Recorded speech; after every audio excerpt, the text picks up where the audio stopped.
104회 보겠습니다. 전선영의 요즘 104회.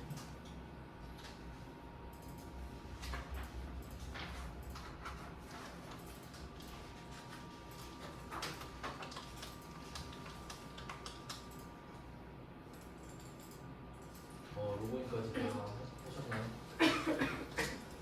임시 수험 번호는 항상 똑같아요. 2 1 1 1 1 2 1 1 1 1 2 6개. 감독관 확인 번호는 1225예요.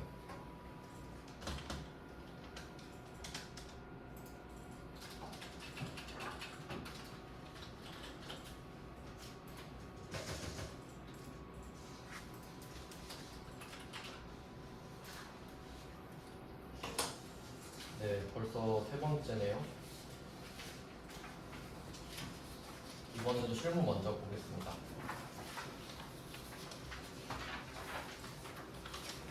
이번에는 4점짜리가 어떻게 나왔을지 기대가 좀 되는데요. 자, 그럼 순차적으로 한번 해보겠습니다. 실무 1번부터 볼게요. 세 문제가 나오죠. 첫 번째 문제는 거래처 등록입니다. 그리고 뭐 보너스 문제죠.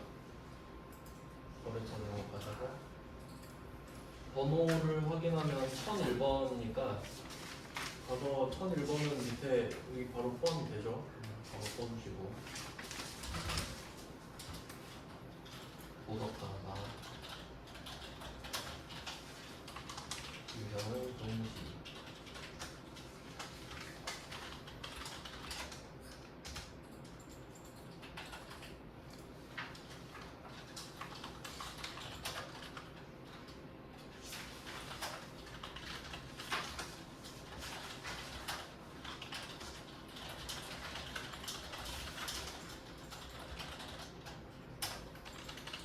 네, 아주 간단합니다.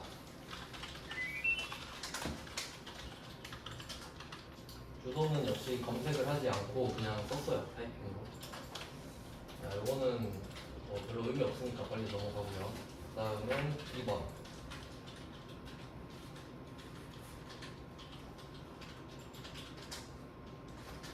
이번에는 2번 계정 과목인데 이 두 개는 거의 세트라고 보시면 되죠. 항상 나오는 것 같은데 이 문제는 포인트가 코드 번호가 없다죠.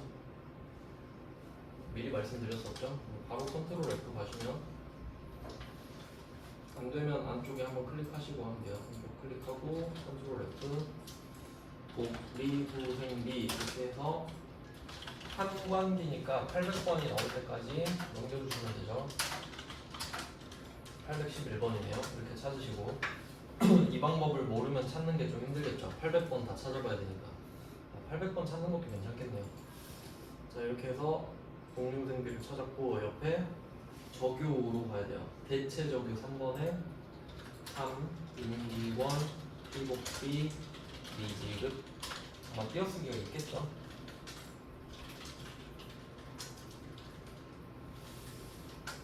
네, 이렇게 하면 끝입니다. 나가시면 되겠고 이 두 개는 뭐 그냥 주는 거니까 4점짜리가 문제죠. 4점짜리는 어떻게 될지 한번 생각을 해볼까요? 순서를 일단 제가 적어드릴게요.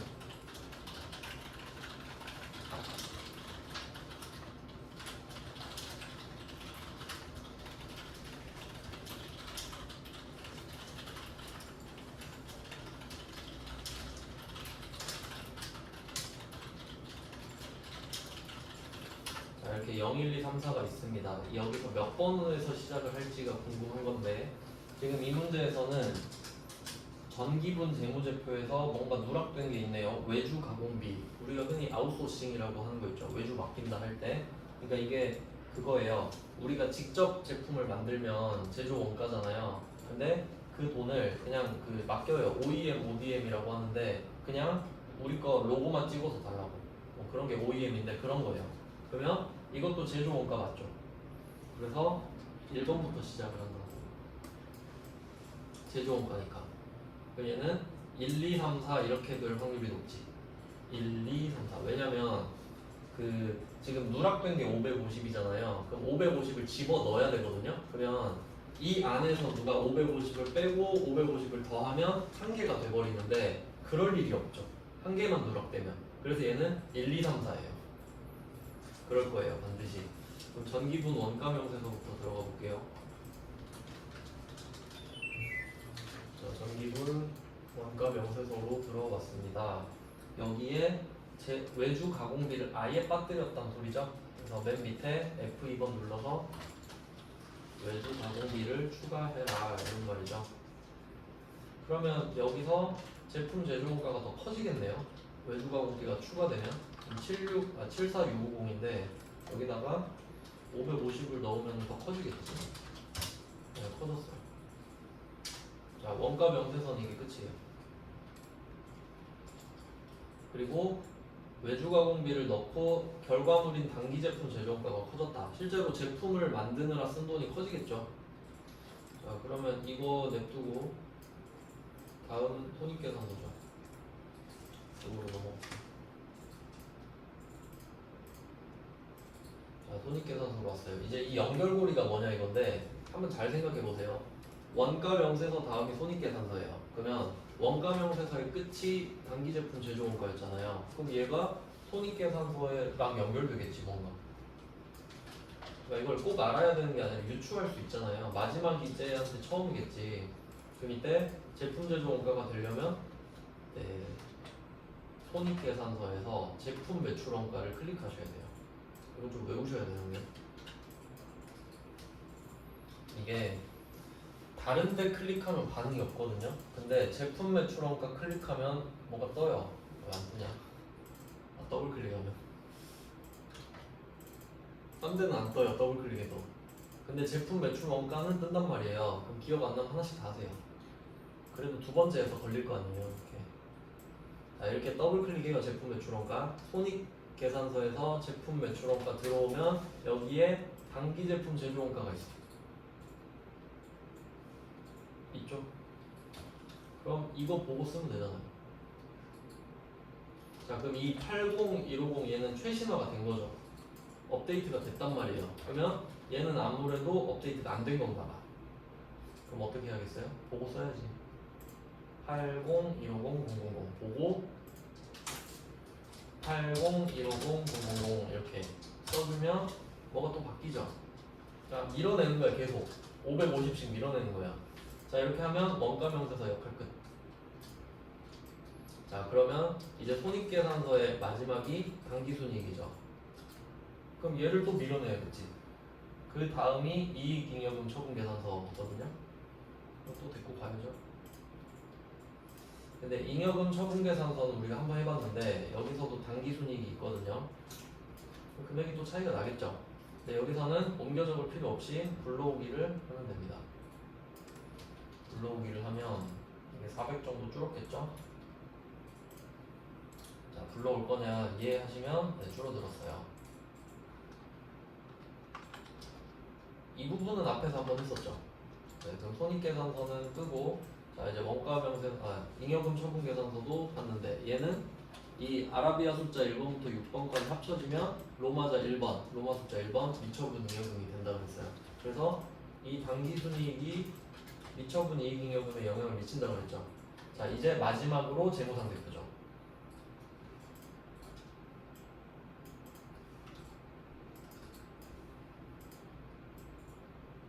자 맞습니다. 552 빵꾸가 났죠. 그럼 이유는 여기 550을 채워주면 되니까 이때 미처분 이익잉여금이 36760,000인데 여기서 2월 이익잉여금 여기 있다. 2월 이익잉여금 이거 금액을 여기서 보고 쓰시면 되거든요. 550 차이가 나겠죠? 이거를 보고 써요. 36760,000 쓰고 끝. 이렇게 한 바퀴를 돌아와야 합니다. 그러니까 이거는 아시겠죠? 제가 왜 강조하는지. 이걸 5분 동안 해서 풀면 아무 의미가 없는 거예요. 그럴 거면 안 푸시는 게 낫다 이거지. 그러니까 버릴 거냐 보자마자 풀 거냐예요 얘는. 그러니까 잘 선택하셔야 됩니다. 근데 조금 어렵긴 하죠. 근데 한 5번에서 10번 연속으로 하면 안 어렵잖아요. 그리고 이 문제도 있는데 제 기억으로 71인가 99인가 그 제가 올려놓은 거 99인가 있어요. 그게 지금 이 문제가 그 영상 찍어놓은 거는 이게 있어요. 0, 1, 2, 3, 4 번호 매겨놓고 숫자 패턴마다 다 분석한 거 있어요. 그러니까 지금은 1, 2, 3, 4죠. 근데 제가 올려놓은 99에 있잖아요. 그거는 0, 1, 2, 3, 4예요. 그러니까 그걸 0, 1, 2, 3, 4 풀 버전을 할 줄 알아야 이것도 할 줄 알겠죠. 그건 선택하세요, 여러분이. 일단 1번은 끝냈습니다. 자, 이제 6번 먼저 해요. 장구조.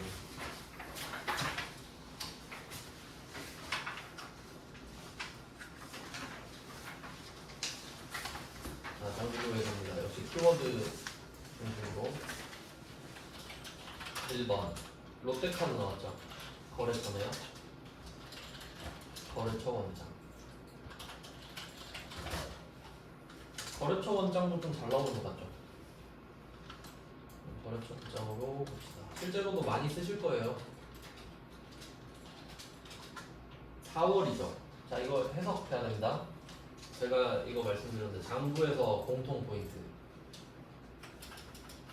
시점, 잔액, 기간, 증가량, 감소량. 기본이에요. 그러니까 여러분 월급도 기간이죠. 한 달 동안 증가한 금액이잖아요. 근데 지금 얼마 있어 하면 지금 얼마죠? 요건 이해하시는 거죠? 그럼 이때 4월 이랬잖아요. 4월이 뭐야? 4월 기간이죠. 왜? 사용 금액이잖아요. 그럼 한 달 동안 얼마 썼나죠? 이렇게 아다리가 맞아야 됩니다. 그러니까 이런 배경 지식 중요해요. 그러니까 미지급금 뭐라 이거네? 그럼 미지급금 부채죠. 그럼 대변 보면 되겠네. 맞죠? 자, 그러면 4월 1일, 4월 30일 계정 과목 미지급금 거래처 롯데카드 이렇게 검색하면 되죠. 여기 와서 잔액 찍고 있으면 안 된다 이거예요. 이건 쓰고 나서 총 얼마 썼는지의 개념이 되겠죠. 그래서 이 차변 대변이 증가량 감소량을 맡고 있고 잔액은 잔액이죠. 그러니까 잔액이 더 쉽단 말이에요. 잔액은 아무도 안 틀려. 잔액을 보니까. 근데 잔액은 시점이죠. 근데 증가량 감소량 이거 조심하셔야지. 왜냐면 지금은 부채잖아요. 그러니까 증가가 대변이죠. 근데 만약에 여기서 차변의 금액이 있을 수도 있어요. 왜 갚을 수도 있잖아 이거를. 그럼 그때는 또 멘붕 오는 거죠. 차변 대변 금액이 다 있다 생각하셔야 돼요 항상. 그럼 내가 뭘 고를지 알아야 될 거 아닙니까? 그럼 부채니까 사용 금액 하면 부채가 늘어났겠지 이렇게 생각해야지. 그럼 미지급금을 갚으면 차변으로 줄어들 거 아니에요. 그럼 여기서 그 롯데카드 사용 금액을 갚은 건 얼마냐라고 물어볼 수도 있지. 그럼 차변이에요. 네, 그래서 답은 20만 원.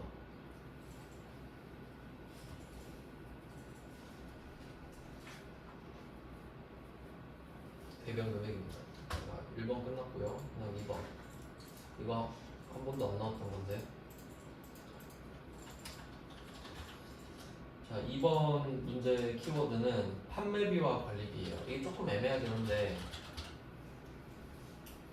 자, 2번이 키워드가 판매비와 관리비인 이유. 얘는 계정 과목이 아닙니다. 판매비와 관리비는 800번 계정 과목이 전부 다 들어있는 그룹이에요. 그래서 이렇게 그룹 물어볼 때 있죠. 그러니까 판관비나 또 예시 몇 개 들어드리면 제조 원가, 영업 외 비용 이런 애들 있죠. 그룹. 그러니까 그 번호를 아우르는 개념들 있죠. 그런 거 물어보면 월계표로 가시면 돼요.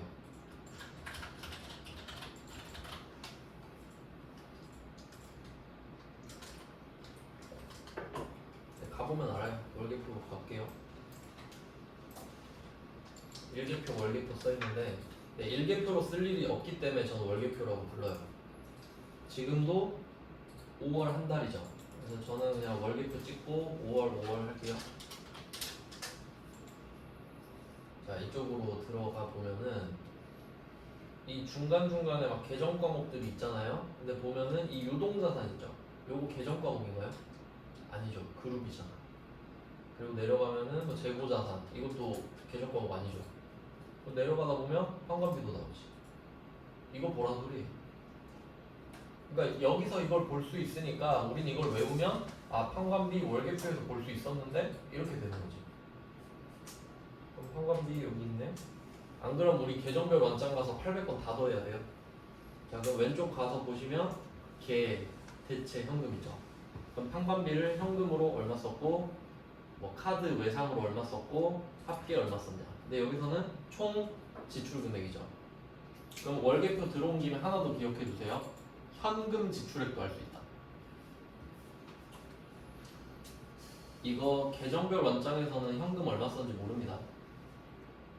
계정별 원장은 얼마 썼는지를 알려주지 현금으로 얼마 썼는지 절대 알 수 없죠. 그래서 예를 들어 이렇게 될 수도 있잖아요.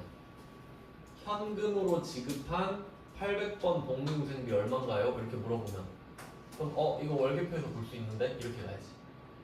그러니까 월계표는 이 그림을 좀 이해하셔야 돼요. 계정 과목은 당연히 볼 수 있죠.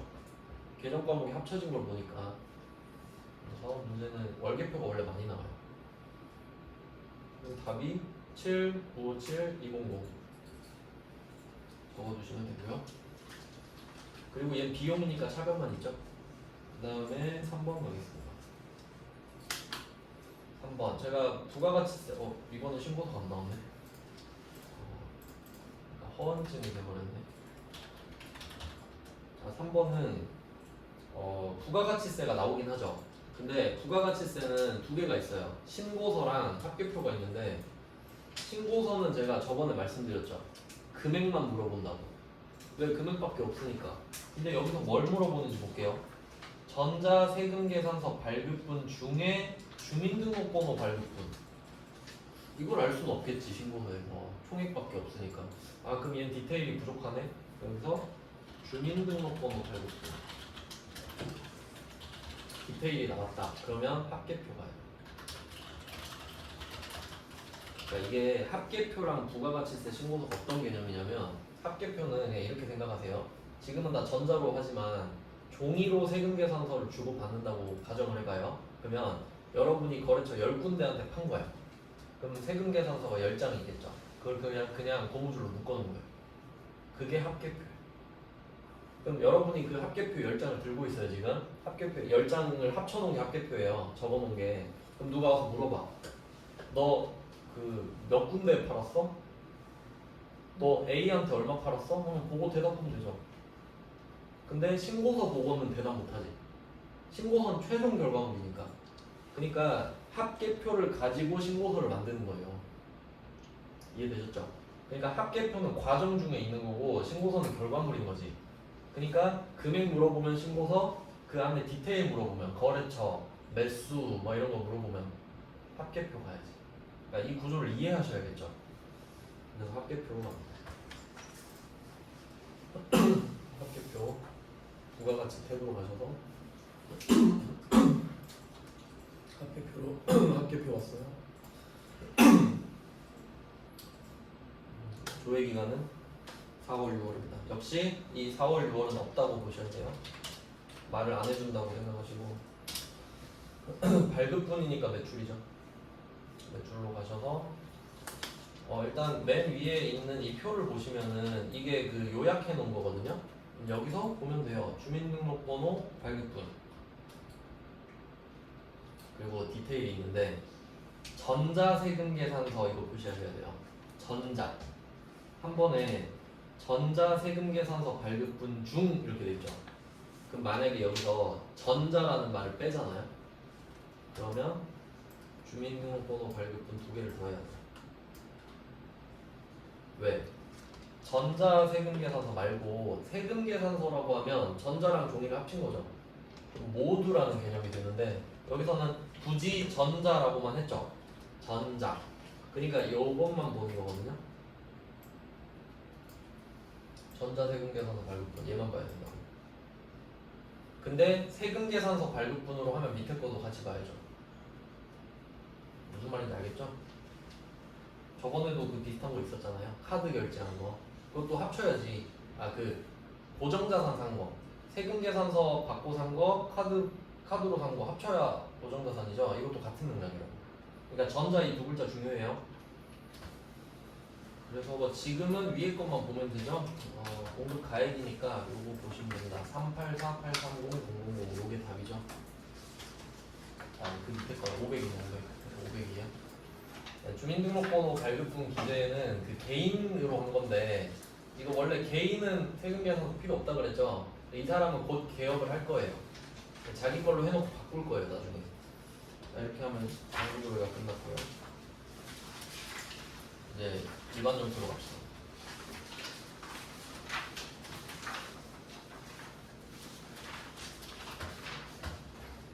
그래서 6번은 하자마자 바로 여기 적어도 돼요. 여기 이론 문제 답안 작성해서.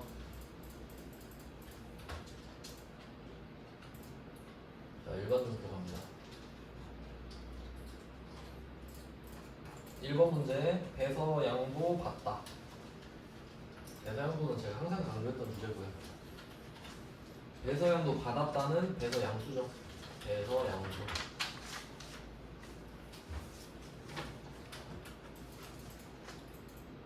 오랜만에 빠르게 한번 정리해 보겠습니다.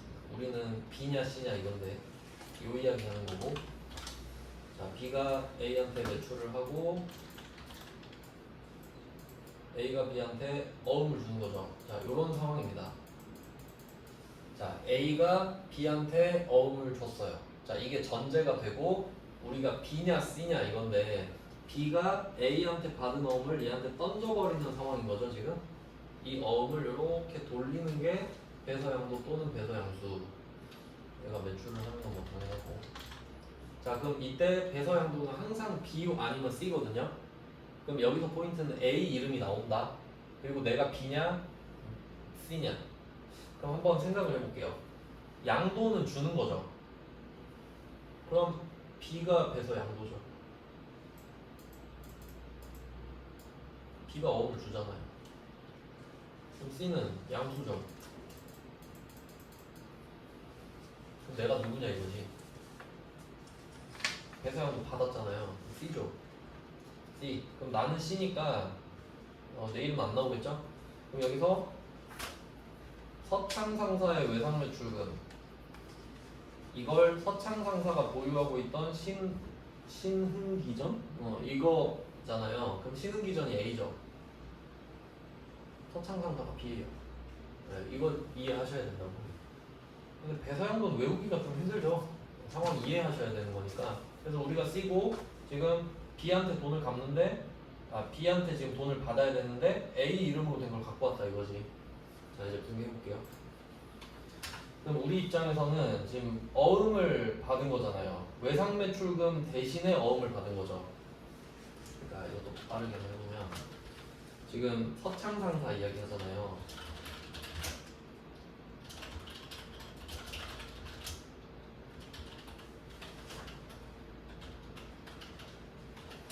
이렇게 되겠죠? 부가세 수금도 얼마 있고 이런 식으로 지금 외상 매출을 했어요. 그리고 이제 돈 갖고 와. 이때가 된 거지.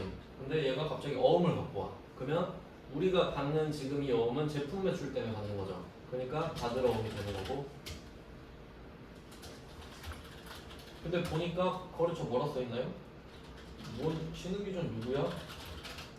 몰라요. 그냥 여한테 받으세요 이런 느낌이죠. 그래서 어쨌든 난 상관없지. 네가 준 거 받나 쟤가 준 거 받나 어차피 상관없지. 외상이니까. 그럼 이때 외상 매출금이 없어지죠. 근데 이 외상 매출금의 주인은 너잖아요. 서창상사. 이거죠.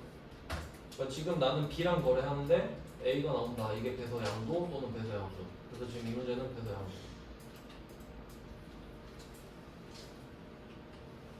네, 풀 수 있죠. 배서양도 잘 나와요.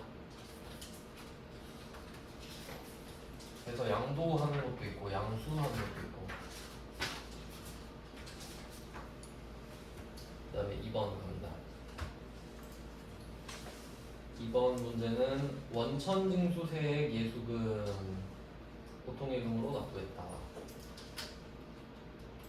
원천징수도 뭐 기본이죠. 잘 나오는 문제 중에 하나예요. 어려워하니까 사람들이. 그럼 이거는 그 원천징수 쪽은 우리가 당할 수도 있고 할 수도 있는데 보통 당할 때는 은행밖에 안 나오죠. 우리 법인인데 법인한테 원천징수 할 수 있는 건 은행밖에 없기 때문에. 근데 우리가 지금 원천징수를 하는 거예요. 직원들한테. 너 세법 모르지? 내가 내줄게. 그러면 보통 포맷은 차변에 급여가 나오고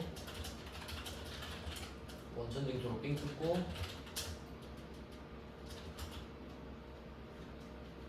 그리고 나머지만 주는 겁니다. 그러니까 여러분 입장으로 생각해 보면 이 급여가 세전이죠. 회사 입장에서 총 비용이에요. 근데 어차피 이 돈을 받으면 세금을 내야 되잖아요. 4대 보험이랑 세금. 그럼 이걸 그냥 편의상 세금이라 할게요. 그럼 여러분은 실제로 이 돈밖에 못 받죠. 그러니까 이게 세후잖아요. 그러니까 세전은 상상 속의 동물이죠. 절대 받아볼 수 없는 거죠. 명세서에만 있는 거. 그러니까 우리가 이걸 세전, 세금, 세후를 보는 거예요. 급여 명세서에서. 회사는 이렇게 회계 처리하지. 자, 그러면 이걸 납부하는 거죠, 지금. 삥을 뜯어놨으니까 이게 원래 그 세 군데 내야 돼요. 세무서 내고, 구청 내고, 그 국민연금공단 내야 되는데 우린 그렇게 구분은 안 하더라고요. 그럼 어쨌든 그걸 낸다고 해요. 예수금이 22만 원. 그러니까 이 중에 22만 원을 떼서 내는 거죠. 그러니까 이 22만 원을 내는 거는 우리가 하나도 안 아까워요. 어차피 삥 뜯은 돈이니까. 이 중에 20만 원은 그럼 이거는 그 소득세밖에 안 되겠네. 4대 보험은 막 반반씩 내고 하니까. 이때 보통예금 20만 원. 이것도 나눠서 내고 있네. 현금은 어디서 구해서 현금 2만 원. 뭐 이런 내용입니다. 그러니까 이거는 이 예수금은 이거는 반드시 소득세일 거예요. 소득세랑 지방소득세일 거예요.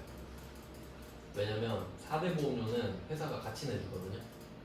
그럼 4대 보험료를 내면은 그 비용이 같이 나와요. 그래서 지금은 소득세로 유추할 수 있을 것 같아요.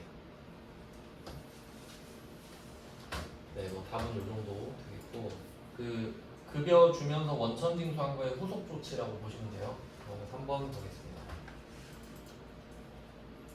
3번 문제는 우리 같이 풀어본 적 있는 건데, 근데 저랑 같이 풀어본 것 중에 문제가 다 나와요. 왜냐면 300문제이기 때문에 무조건 걸리지. 기억이 나냐 안 나냐인데, 그럼 제품 720이 없어졌습니다. 이거는 원가겠죠.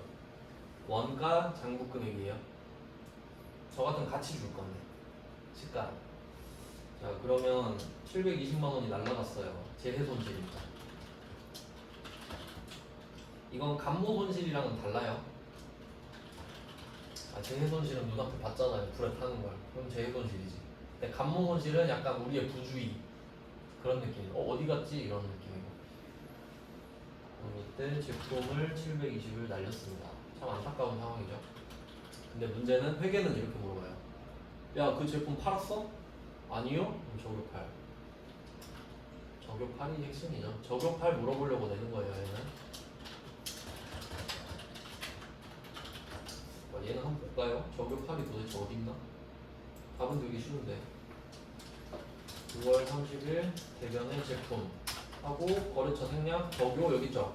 여기에 8 엔터 끝. 그래서 제가 이름 안 외워도 된다 했죠. 적용팔만 했죠. 그리고 적용은 다른 거에선 절대 안 나오고 재고자산만 적용8. 그 외에는 적용 없어요. 그리고 재해 손실 아주 간단하네요. 요걸 자주 빼먹는다 이거는. 그리고 이 문제에서 보험 가입되어 있지 않다 이 얘기. 제가 이것도 설명을 드렸던 것 같은데 보험에 가입되어 있든 가입되어 있지 않든 그 사건과 지금 건물이 불에 탄 거는 별개입니다. 그러니까 지금 다루진 않습니다. 그래서 어쨌든 보험 여부랑 상관없다고 기억하시면 돼요. 네, 그 다음은 4번. 요것도 제가 엄청 공들여서 설명한 거 아닙니까? 오답률 높은 문제.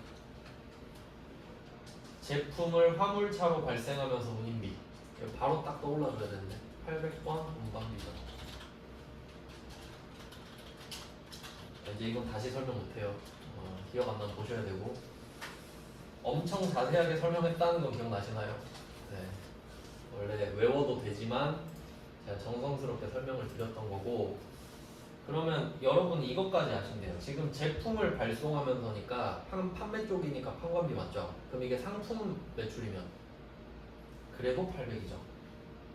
상품 매출은 매출 아니야? 판관비잖아요. 판매비. 그러니까 상품을 팔든 제품을 팔든 판매잖아요. 둘 다. 그러니까 판매 쪽은 똑같다는 것도 아셔야지.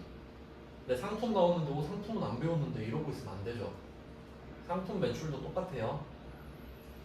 그러면 이거랑 반대되는 거, 이건 좀 어려운 편이고 쉬운 거는 사는 거죠. 원재료 운반비, 상품 운반비. 그건 원재료 상품이죠. 그건 틀리면 바보예요. 그건 커버해 줄 수 없어요. 이것도 틀리면 안 돼요, 이제. 이건 하나의 장르가 돼버린 거예요, 그냥. 이제 외워지잖아요. 그 다음에 5번, 주식을 또 내는군요. 멘탈 깨기용으로 하나씩 내죠. 근데 자본은 좀 전략적으로 포기를 하셔도 되고, 그러니까 차라리 지금 얼마 안 남았을 때는 자본을 버리고 딴 걸 다 마친다로 가는 게 나을 수도 있지.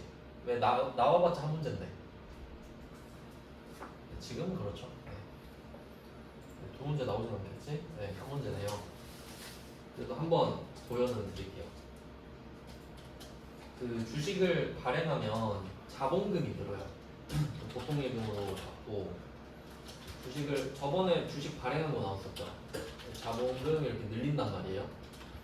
보통은 액면 금액보다 비싸니까 주식 발행 초과금이 세트인데 자, 이게 그 기본 포맷이에요. 유상증자에서. 그러니까 유상증자는 나와봤자 이 정도야. 근데 여기서 뭐 수수료 빼고 하면은 제가 항상 강조하는 거 아닙니까? 수수료, 제 수수료 중이잖아요. 수수료 없으면 문제를 만들 이유가 없다. 왜냐면 무조건 수수료가 나오니까. 그러면 이 보통 예금 XX에서 Y를 빼면 이 주식 발행 초과는 어떻게 돼요? 이게 기분이 좋은 거죠. 여기서 수수료만큼 Y 빼야 되죠. 그러니까 요거 제가 엄청 강조했었습니다. 수수료. 항상 수수료를 생각하자. 자, 근데 이제 어떻게 되냐면 내가 남들한테 주식을 뿌린 거잖아요, 지금. 그럼 남들이 내 주식을 갖고 있고 그거에 대해서 내가 돈을 갖고 있는 거거든요. 그럼 이 말은 뭐냐면 그 사람들이 나한테 투자를 해준 거죠. 그러니까 내가 너의 주식을 사줄 테니까 그 돈으로 원재료도 사고 뭐 기계도 사고 해.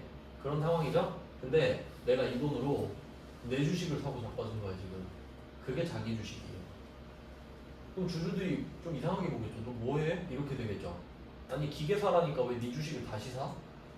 이렇게 되잖아요. 그러니까 자기 주식을 사는 건 일단 좋은 시그널은 아니거든요. 근데 자기 주식을 샀대잖아 일단. 보유하고 있던 자기 주식 중 300주 이렇게 돼 있죠. 300주를 샀다고 한번 쳐볼까요 그냥? 왜냐면 이게 순서가 내가 주식을 발행한 적이 있어야 그걸 다시 살 수 있죠. 그러니까 자기 주식 전제가 유상증자가 깔려야 된다고. 그럼 내가 자기 주식을 얼마에 샀었냐 하니까 액면가액 1,000원 있죠. 아 이것도 참고로 좀 알아두시면 좋은데 이제 주식이 금액이 두 배 있잖아요. 첫 번째가 액면 금액, 두 번째가 시가. 시가는 초마다 바뀌어요. 그래서 장이 끝나면 그 장 끝나는 가격으로 그냥 가다가 또 시작하면 또 바뀌고 그런 식이에요. 그럼 이제 이 중에 시가는 다 아시잖아요. 검색하면 나오니까. 액면 금액은 안 나오죠. 삼성전자 100원이라고 제가 말씀드렸는데 그럼 이 액면 금액은 언제 의미가 있냐면 여러분 삼성전자 주식 100원에 못 사요. 그럼 혹시 100원에 팔 생각은 없죠. 그러니까 이 액면 금액은 형식적인 거예요. 요거는 증자 감자할 때만 씁니다. 이게 중요해요. 그러니까 여기서 포인트는 여러분이 증자 감자를 몰라도 돼요. 근데 지금 이 상황이 증자 감자가 아닌 건 알면 돼. 아시겠죠? 근데 증자는 알잖아요. 증자, 자본금 증가. 그럼 이때는 액면 금액을 쓴다는 소리죠. 그럼 언제 썼냐? 자본금에 썼잖아요. 그럼 한번 생각을 해보세요. 자본금을 증가시킬 때 액면 금액만큼 증가시켰단 말이에요. 그럼 감자는 자본금 감소죠. 그럼 늘린 만큼 줄여야 되는 거 아니야? 그럼 늘릴 때 액면금을 썼으니까 감소시킬 때도 액면금을 써야 되는 거 아니에요? 맞죠? 그러니까 증자 감자만 쓴다고. 형식적이니까. 근데 사고 팔 때는 누가 100원을 사요? 그렇죠? 그러니까 이 액면 금액은 증자 감자 때만 쓰는데 자기 주식을 사는 건 증자 감자가 아니잖아요. 그러니까 액면 금액 상관없어. 자기 주식은. 그렇게 이해하시는 거라고. 자본 문제는. 그러니까 자본은 아예 제대로 하거나 안 하는 게 낫긴 해요. 그럼 자기 주식을 뭐 샀다고 쳐볼게요. 그럼 액면 금액으로는 안 샀을 거 아니야. 그럼 1500 곱하기 300 이렇게 써볼게요. 300주 1500 이렇게 샀었다고 합시다. 300주만 샀었다고 할게요.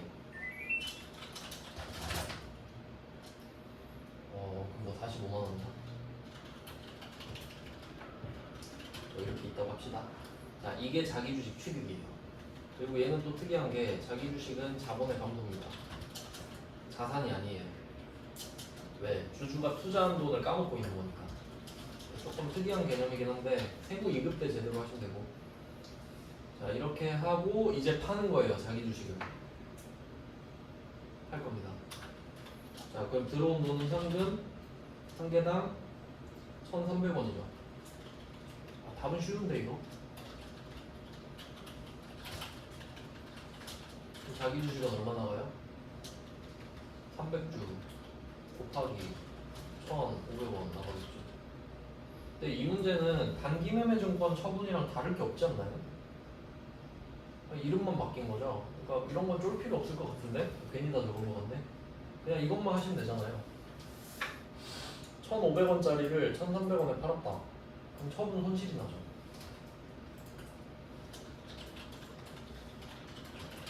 근데 얘는 좀 특이한 게 뭐냐면 얼마 나겠죠? 근데 처분 손실은 아까 제가 수익 비용이라고 아까 맞나? 이소 맞죠? 네, 그 수익 비용이라 했잖아요. 처분. 근데 얘는 자본 거래죠. 얘는 자본이에요. 자본 말이에요.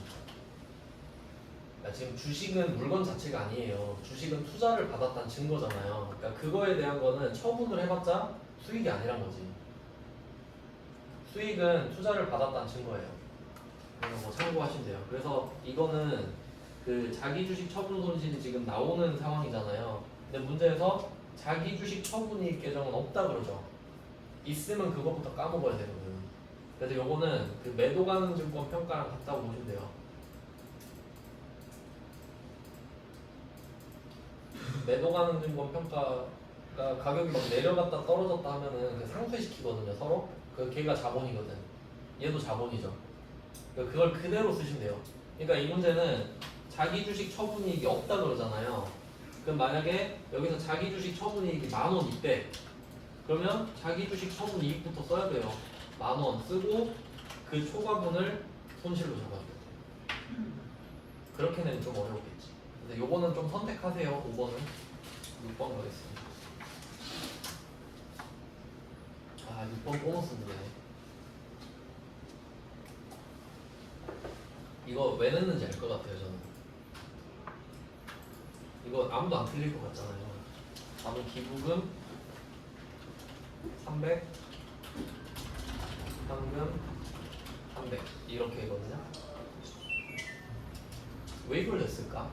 제 생각은 이래요. 이게 보통 제품 기부 아니었거든요.